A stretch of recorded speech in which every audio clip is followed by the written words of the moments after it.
Son compañeros nuestros en la nave Tierra, son interesantes, son bonitos, tienen derecho a la vida, pero no puedo entender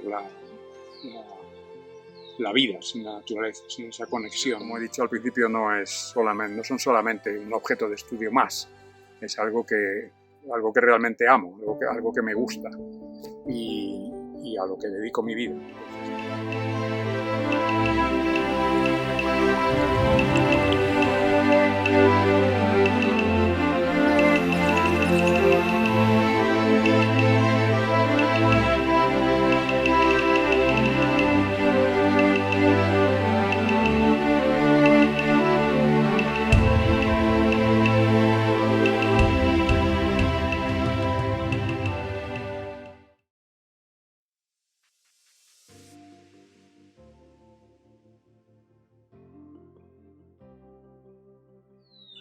A mí los anfibios me gustaron desde niño, de toda la vida. Sentía una atracción especial por ellos, no sé por qué. Pero ya me recuerdo desde pequeño parando en cada charca que me encontraba a buscar ranas, cuando todavía ni siquiera existía una guía de campo con la que identificarlas. Pero ya interesarme de verdad por ellos fue cuando fui a hacer mi tesis doctoral a Bolivia. No tenía una idea muy clara de exactamente qué iba a estudiar, pero sí algo de herpetología. Y en cuanto empezaron las lluvias y empezaron a cantar diferentes especies de anfibios a mi alrededor, entonces tuve claro que me iba a dedicar a ellos fundamentalmente.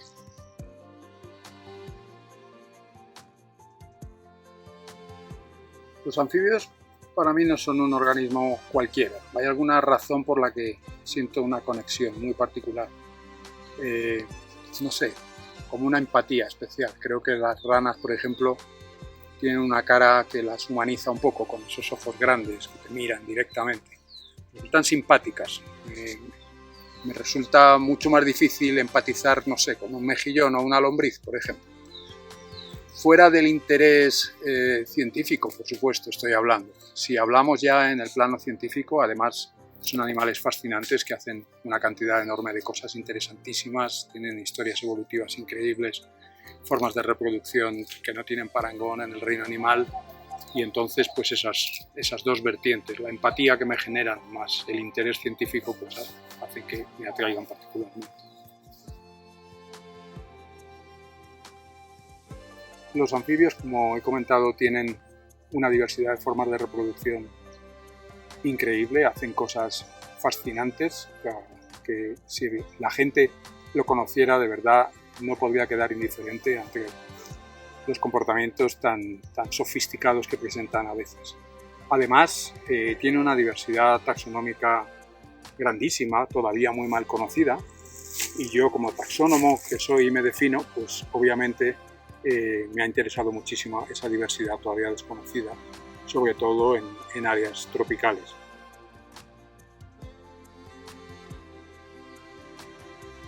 Un biólogo famoso que dijo que descubrir una especie nueva era una de las cosas más importantes que un biólogo podía hacer. Y bueno, ahora se describen miles de especies nuevas de todos los grupos al año. Entonces no por eso no deja de ser una experiencia importante, porque abre un montón de nuevas expectativas de investigación cuando se conoce una especie que antes se desconocía. Para mí ha sido una experiencia muy emocionante siempre. Recuerdo la primera vez que colecté unos ejemplares que podían ser una especie nueva, pero entonces estaba muy inseguro y uno tiene que estudiar mucho para no meter la pata. Esas especies que uno descubre cuando ya conoce bien la fauna de una región, de un país y las reconoce inmediatamente como nuevas directamente en el campo, representan momentos sumamente emocionantes. Y por otro lado, es una satisfacción muy grande poder hacer este tipo de ciencia que permanece en el tiempo, que no está sujeta a modas no va a ser superada. Es decir, si lo has hecho bien, contribuir al conocimiento de la fauna de una región, un país, describiendo muchas especies, es algo que va a permanecer, va a estar siempre ahí. Y eso produce una satisfacción muy grande. Bueno, la quitridiomicosis, se ha hablado mucho de ella. En primer lugar, como enfermedad emergente que es y una pandemia inmensa, es interesantísima desde el punto de vista científico. En ese sentido tiene ciertos paralelismos con la pandemia de la COVID-19 y de hecho de la misma manera que en pocos meses se generaron miles de artículos científicos sobre el tema por el interés obvio que tenía para la salud humana, pues en el momento que se descubrió la causa de la mortandad de los anfibios, empezaron a publicarse infinidad de trabajos sobre el tema, estudiando distintos aspectos de la enfermedad, de cómo afectaba al hospedador, etc. Y bueno, esto es muy interesante porque hay muchos paralelismos entre una pandemia y la otra y siempre se puede aprender.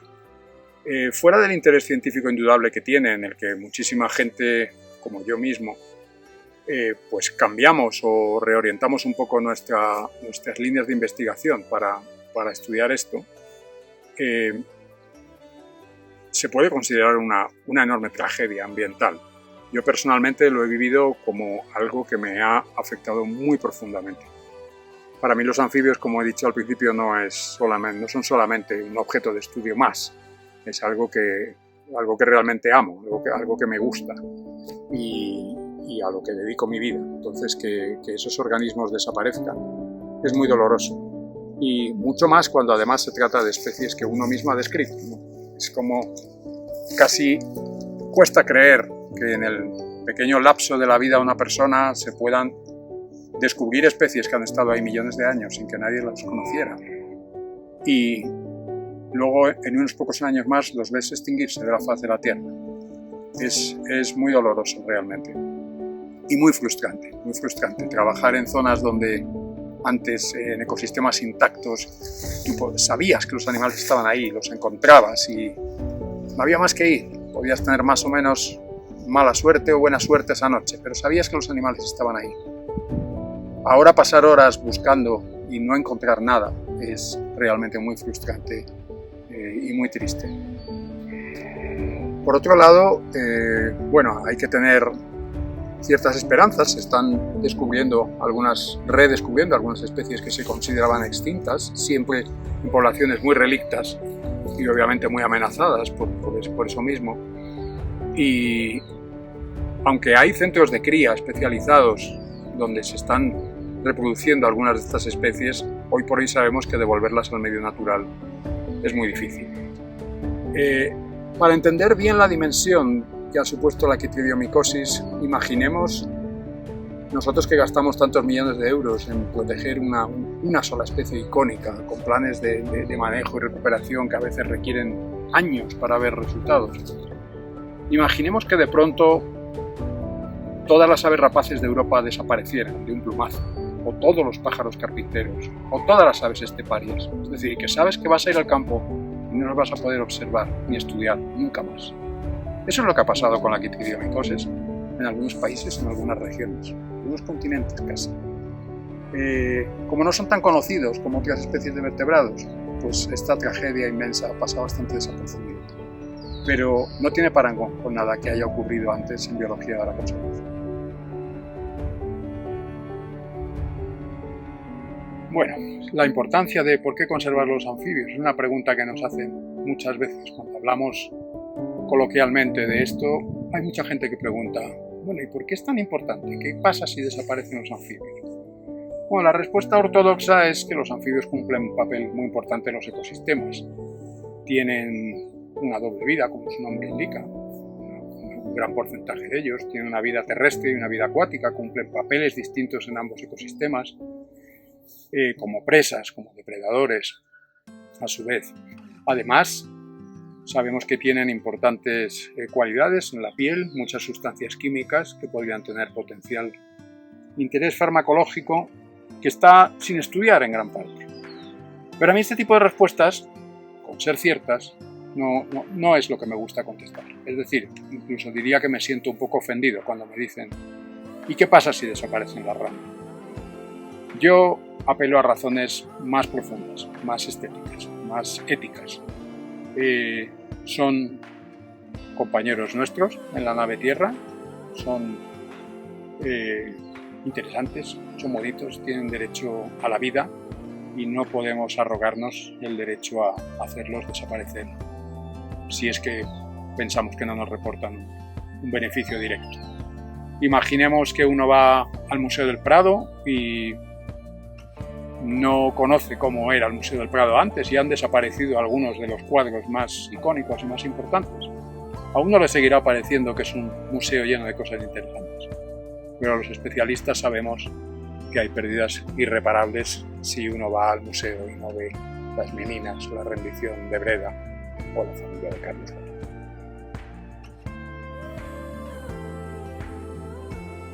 Es muy difícil ser optimista en temas de medio ambiente hoy en día. Hay que serlo, porque caer en el derrotismo nos puede llevar a la paralización y eso sería muy peligroso. Pero la verdad es que las cosas no van bien. Hay un problema muy grave y es que cada generación se conforma, digamos, con el status quo, con lo que hay y con tratar de conservar lo que hay. Y se pierde la conciencia de la gigantesca pérdida anterior que ya ha habido. Y deberíamos intentar reparar no lo que se acaba de perder, sino lo que se perdió hace mucho también. Con los anfibios es difícil ser optimista porque, como hemos dicho, además viven en dos medios distintos. Viven en la tierra, viven en el agua, que se afecta a todo por todas partes. Y por supuesto las enfermedades emergentes ya son la puntilla. Pero por otro lado los anfibios son fáciles de ayudar. Los anfibios se pueden crear microreservas, se les puede proteger su hábitat, no necesitan mucho más. Se pueden proteger los puntos en los que se reproducen, que es importantísimo, sobre todo en nuestras latitudes templadas, donde a veces toda la población de una zona, toda la población de anfibios se concentra en un solo punto para reproducirse. Y eso, si se hace desaparecer, pues se ha terminado con todo. Se pueden hacer pequeñas cosas para ayudarles, aunque el problema a nivel global es muy grande.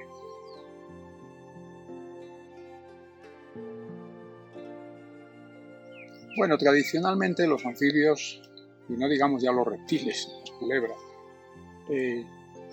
han sido repudiados, han sido tachados de feos, de peligrosos, de venenosos, etc. Y eso pues obviamente no les ayuda. Yo entiendo que los grandes felinos o un elefante pues genera mayor admiración y cercanía quizá. Pero bueno, hay mucho de desconocimiento entonces para no apreciar los anfibios. De todas maneras ha cambiado bastante la actitud de la gente. Antiguamente, hasta hace unos años, la relación del hombre con el anfibio era de palo y tente tieso, o con un reptil, ¿no? Y ahora la gente sabe que hay que respetarlos, que pueden estar protegidos por una legislación, etc. Yo creo que hemos mejorado. Y también las ranas, por ejemplo, son tremendamente populares. Están en las fotos de los calendarios, en montones de figuritas, en todas partes. Se ha popularizado mucho. Supongo que también los comunicadores han tenido algo que ver con eso, así que tampoco vamos a culparles a ellos.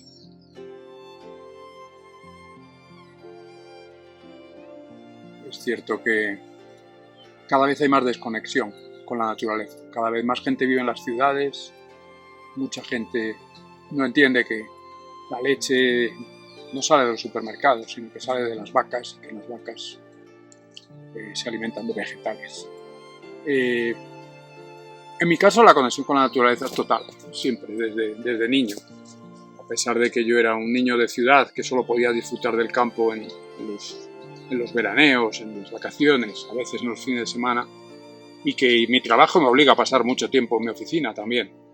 Pero no puedo entender la vida sin la naturaleza, sin esa conexión total, sin estar en el campo, sin disfrutar del paisaje. Mucha gente lo hace ahora, acosada por la vida agobiante de la ciudad, se sale ansiosamente los fines de semana a respirar un poco de aire puro al campo. Pero con todo eso, una conexión profunda, una toma de conciencia de que necesitamos realmente entender que toda nuestra vida, vivamos donde vivamos, aunque sea en una ciudad rodeada de rascacielos, depende de la naturaleza, pues es algo por lo que tenemos que luchar, crear esa conciencia.